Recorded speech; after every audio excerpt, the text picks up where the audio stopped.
you gotta spread your wings and do different things. Like, everybody's done boring stuff, man. Wild out. You see him daily on Dish Nation. It's a family, man. It's almost like a gang that you don't gotta get jumped in or out of. But he's so much more than just a DJ and talk show host. The second I get bored, I'm gonna find weird things to do on the side that's gonna, like, feed my passion. Yeah, he got opportunities, but he definitely made the most of them.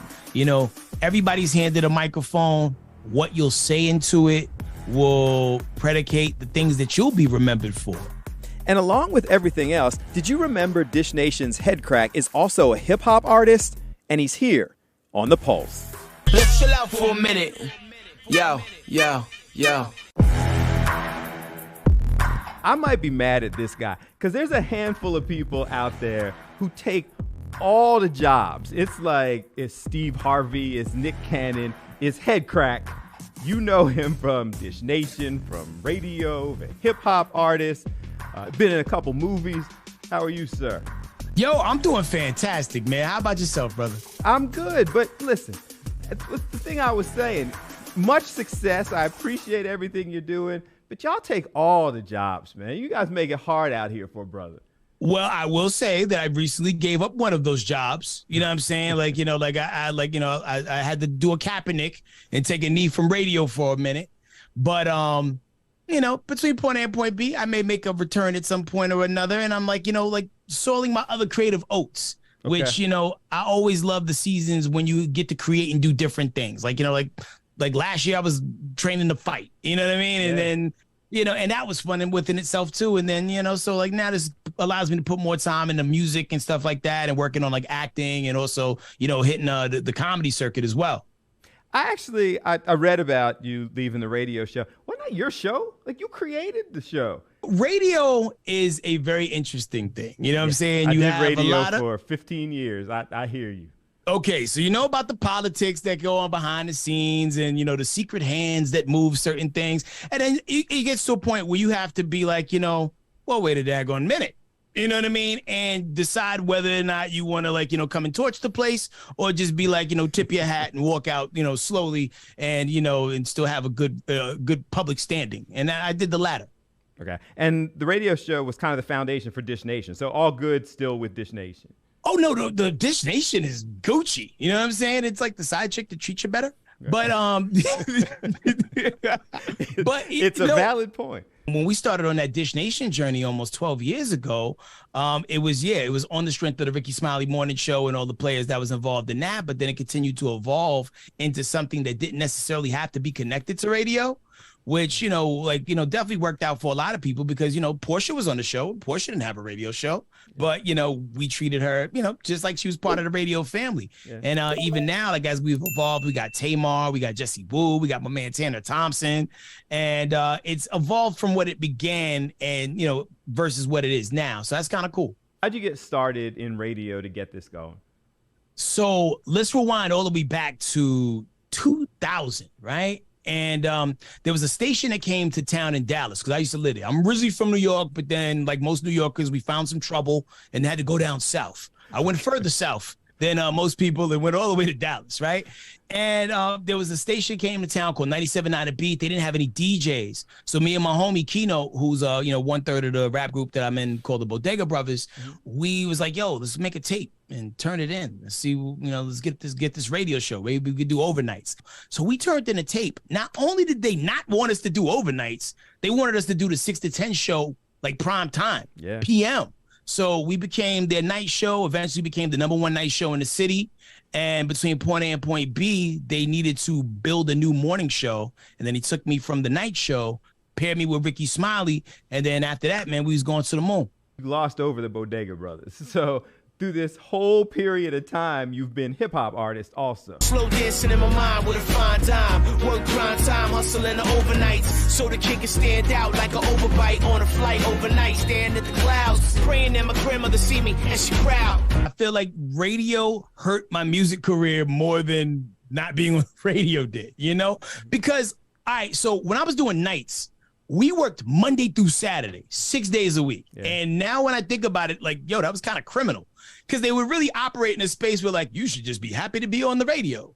And, but then again, you also look, well, I'm only working 4 hours a day, and like 4.5 if you count the prep time. So it seemed like a sweet deal to someone who was like, barely getting out of his teenage years and getting to like go on the radio and talk crazy and play music. But what it did limit me from doing was like touring. I would use my vacation time to go on tours. Like, I would wait strategically till like the summertime came. And then when the Vans Warped Tour would pop off, I would hop on that tour and hit a bunch of cities I ain't never been to before. And then I'd maybe save my Christmas vacation and like hit some other dates like in the Midwest and up north and whatnot. I feel like radio people are just grinders, man. You go out there because you've had to work crazy hours, you've had to work behind the scenes, you've had to do it not always for a bunch of money. You're just like, all right, next opportunity, I'm in. Yeah, like I don't want to discredit it by saying it's an entry level position in the world of entertainment, but if you come in the radio game and you play it well and you learn about every department and everything that can be done within those four walls, not just being on the air, like how does sales work with on-air talent, how does production work to making the product sound better across the airwaves, it teaches you so many great things, and it makes you appreciate more things like once everything starts to come together a little bit better and pop off. I'm like on week 2 of not doing radio. So like rolling over at 6 a.m. is like the equivalent to me of like waking up at 8 a.m. You know what I mean? Like not getting up at 4 is amazing. Like I get up, I work out, I get to make sure my kids' clothes match, when they go to school, as opposed to like, they coming home and I'll be like, yo, you let them go out in that?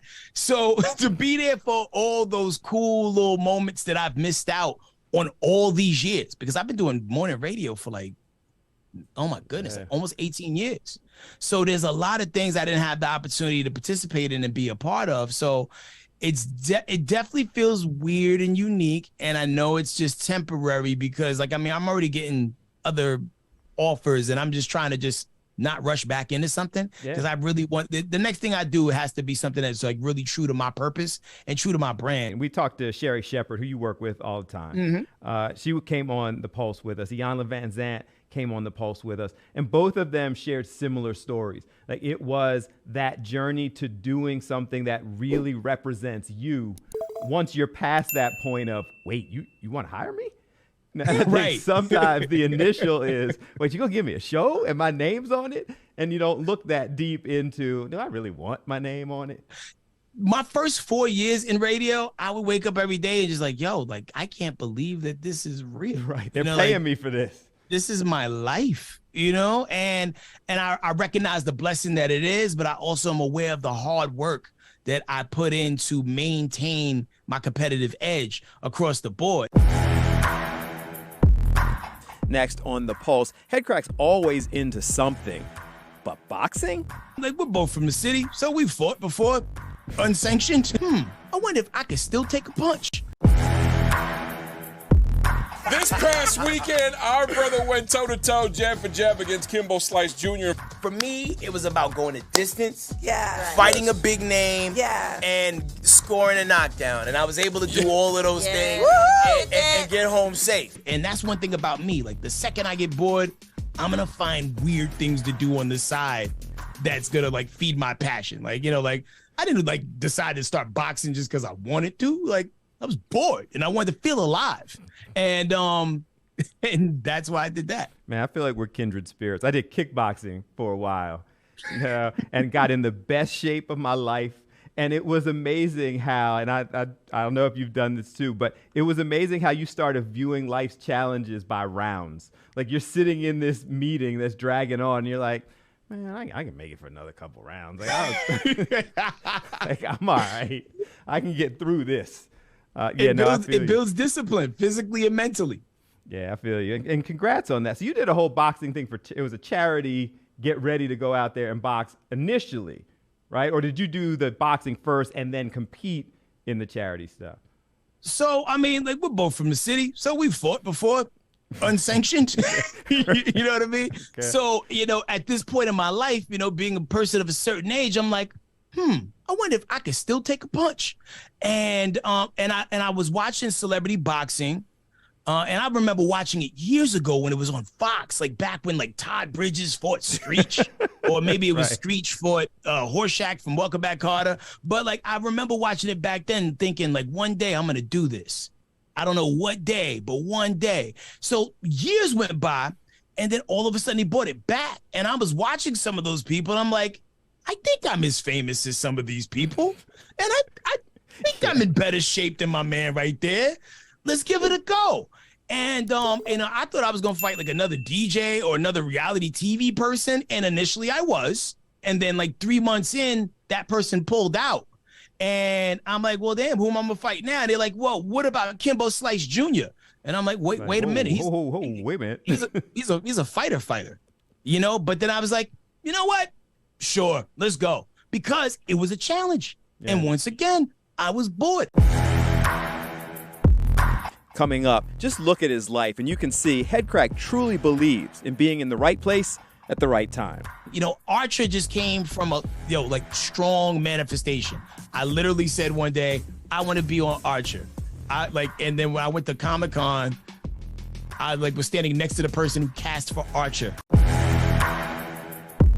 This has to be one of the most unusual requests, and his client always wanted to have a six-pack but wasn't keen on going to the gym. It does look realistic. Like, if you didn't tell me that it was a tattoo, I'd been like, word. If you look at his face and his body. Yeah, the skin is different, baby. He tan. Yeah, that's how I was going with. Yeah, he's gonna have to get real tan to match his body. He just didn't turn over and do the other side. Dish Nation, you just said 12 years, right? But we're getting ready to officially start season 12 in September, which is a beautiful thing, man, because I mean, you don't get to see as many melanated faces as ours, you know, on a show that's not a rerun. You know what I mean? Like, usually you haven't seen as many black people on TV at one time since like Good Times season 1. You know what I mean? Okay, fair enough. So many people have come and gone. Like, the show continues, but people have come and gone. Surprise you, or you just kind of knew that you're what are you, the one or one of the few who's kind of made it through the whole thing, like the face of the show in a lot of ways now? Me and Gary with the T are the R2-D2 and C3PO of Dish Nation. Like, we're the only two that have been here from like the pilot episode up until now. And am I surprised? Yeah, I am surprised. But I also, man, thank God, man. Everybody that's ever, you know, been a part of Dish Nation, like, yo, when they come, like, you know, no matter what happened before they came in the studio, their eyes just bright up, because we truly are a family in there, and we really do have fun. So it's a gift and a curse. It's a paycheck, but it's also like a fun session where you get to talk crap. You know, like you may not have class with your homies in school, but y'all got the same lunch. Yeah. That's Dish Nation. Y'all are really that cool. Because I'm not sure that you could do a show like that if you really didn't, you know, have fun and interact with the people and get along with them. No, we really truly are that cool. There ain't no faking the funk. And even the people who are no longer affiliated with the show, I was cool with most of those people too. Like, you know, like the Dallas crew, like JC, Jenna, Kelly Raspberry, Big Al. On the West Coast side of things, like my man Chewy Martinez, we still be on each other's line all the time. And Chewy still does stuff and contributes to the show, like remotely from LA from time to time.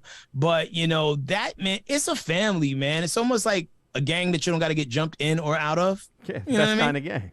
Best kind of gang. More like an organization. You've done acting, Netflix movies, all kinds of stuff. Archer.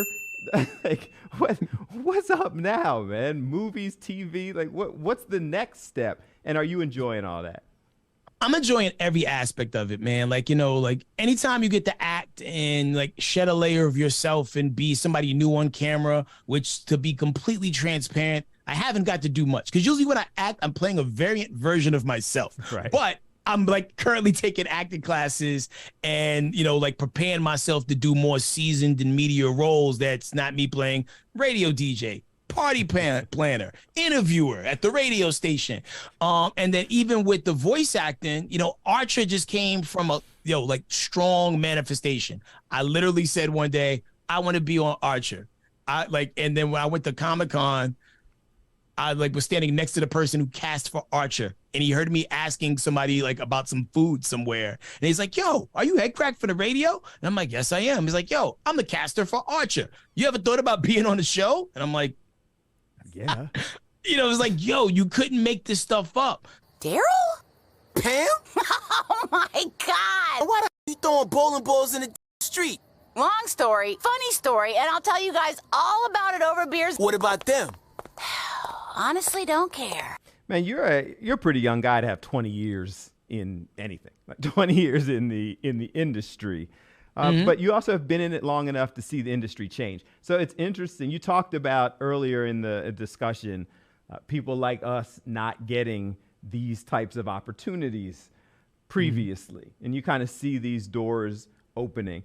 Have you noticed that? Radio is a very shrinking industry because like every company is trying to save money. Right. So what you're seeing a lot happen is a lot more syndication. I even seen them using AI to voice day parts on certain stations. So that window is really starting to get tight, and that scares me because I feel like, you know, okay, cool, you can get robots to do certain things and you can get one voice to rule half the country. However, sometimes people in certain cities want people that really know their experiences to really check in with them. Philly is a very special place, and you know, you need Philly voices, or like, you know, at least people to understand the struggle of the East Coast speaking for the city of Philly. You know what I mean? Same thing with a Miami, a Chicago, a New York, a Baltimore. Like these places are very specific. And I think, you know, you can't AI that. You can't just put a big shiny name in front of that sometimes and expect it to pop off, because at the end of the day, people want to, you know, hear people that they can identify with, I feel. I'm curious, and kind of tying it into Dish Nation and you know, I don't know, as probing as we will get. That part is fun, but that part also comes with a lot of responsibility, because the stuff that you guys do, the stuff that radio does, to some extent, the stuff that we do here, that's you. So if you say something that somebody doesn't like, they're upset with you. If you say something that is challenging somebody, you know, they didn't dislike the song, they dislike you. It's tough sometimes, because like sometimes you'll do stories about people who are your friends or people that you have some sort of a relationship and rapport with, right? So that component is tough because, you know, if it was somebody that you didn't have a relationship or some sort of rapport with, you lean all the way in on the story, be like, yo, that person's a trash individual and I hope their Christmas is ruined because of it. Right. But then like somebody you knew does the exact same thing, you're a little bit quiet, or you're speaking at a 3 instead of an 8. You know what I mean? Yeah. So that component is difficult because people will always hear maybe the less flattering things you say about them and none of the positive things that you've ever said about that person in the past. I think another thing that I really like about it is you also get the chance to kind of spread good news and things that may not always get that level of exposure. I was looking at the website earlier, you know, Tyler Perry buying homes for the homeless, you know, that kind of stuff you guys get to dwell on and spend more time on than perhaps a quick run through in a news show. Yeah, I mean, that's what makes Dish Nation so special. Like, we're not a beat 'em up kind of show.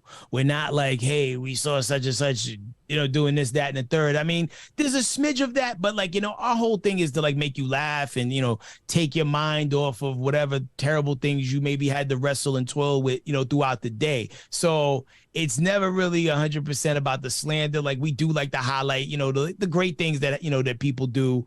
And also, you know, just a little bit of shade, just enough to keep it interesting. No, you don't have to be a superstar. If I had a second chance, I would choose you the way you are. But it's up to you for you to love your scars. You got music always coming out, but some just came out, right? Yeah, Mona Lisa's Scars, man. And, you know, the crazy thing, the timing is, and God planned this, not me, but it is International Women's Month. And Mona Lisa's Scars is pretty much a celebration of just women in general.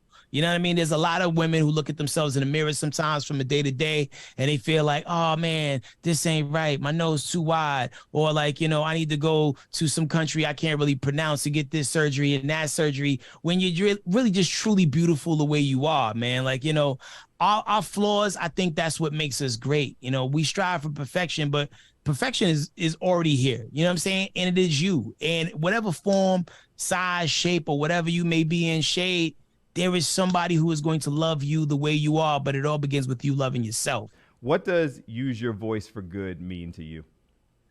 For me, it's like, hey, you can use your voice to like ask for the things you want personally, or you can use your voice to instill change within like the world around you. You know what I mean? Some of the things that I'm working on behind the scenes is me planting seeds that will hopefully benefit the next generation and the generation after that. Everybody's handed a microphone. What you'll say into it will predicate the things that you'll be remembered for. So, at the end of the day, when people think about Headkrack, I want them to think of me as a fun person, but I also want them to think of me as a person who really thought about others. Headkrack has been through a lot of different things, a lot of different experiences, is embarking on his next journey, and I'm happy he decided to share it with us. Hope you enjoyed hearing all of the conversation. As always, if you want to hear the entire interview, you can go places where podcasts are available. Just hit subscribe. That way you'll get a notification every Monday when a new Pulse episode comes out. Hit me up on social media at BillAFox29. I always love hearing your comments, not so much your criticism, but I'll respond to them as well. And I leave you, as I always do, reminding you whenever you can, use your voice for good and have a